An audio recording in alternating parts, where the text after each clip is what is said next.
you hate everyone, you need to eat. And if you think everyone hates you, you need to sleep. Amazing.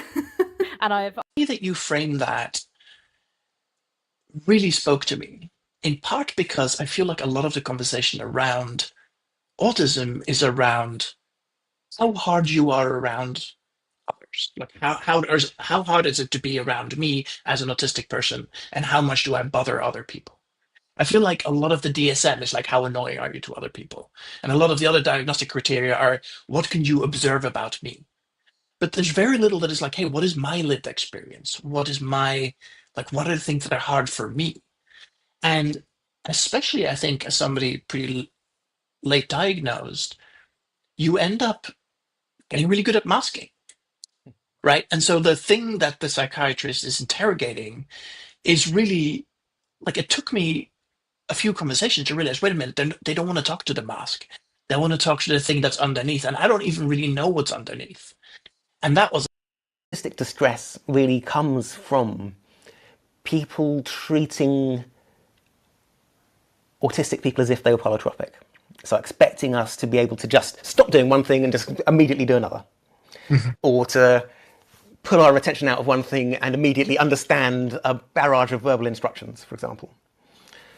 My wife has only ever seen me cry a couple of times. Once while I was watching The Elephant Man, obviously, and once during a particularly moving episode of Inside Number 9.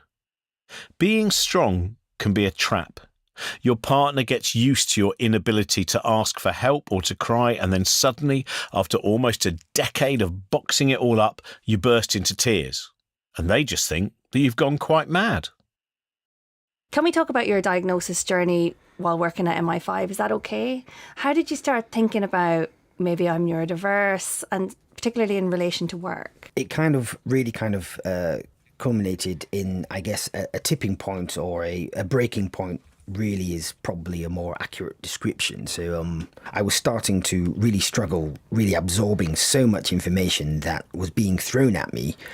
And then one day, it's quite challenging to talk about. Of course. One day I was sat at my desk, and I was chairing a meeting. My phone was going off. I had loads of messages. I had loads of papers, and there was so much. I guess I had a kind of sensory overload, and I was really tired, and I started to have a terrible headache that then turned into quite a bad migraine. I sort of stopped doing what I was doing, and decided it would be a good idea to kind of splash some water all over my face. So I got up, and then as I started making my way to the bathroom, I started losing the ability to see. The migraine was affecting my vision, so I had to stop, and then fortunately some very kind colleagues came and rescued me and looked after me. But it had a really quite significant impact on me, and I was off work for some time because I subsequently discovered that what that was an autistic burnout. Yeah, so after you were off work with autistic burnout, so you just come to your limit and it had culminated in physical health issues, what happened next? I knew that something awful had happened, and it had made me feel really rubbish. So I got a lot of support through our kind of occupational health teams here, and the well-being teams, and through them they organised counselling for me with people through the organisation, so I could talk freely with them. And that was incredibly helpful, because it was through that process where we explored a range of things, whether stress, anxiety, interlinked, which it probably was linked into the autistic elements of it, and the neurodiversity. But from there, through the office, I was organised to see some neurodiverse coaches, which further then helped me understand the fact that I was neurodiverse.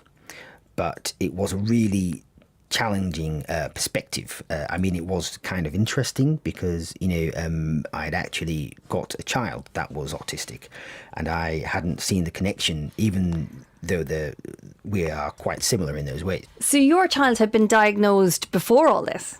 Correct, yes. Right, that's really interesting. Really interesting.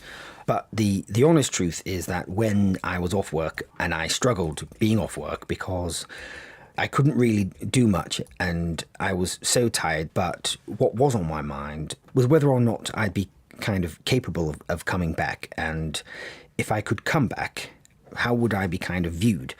I guess my strength had always been my reliability, and I was really worried coming back.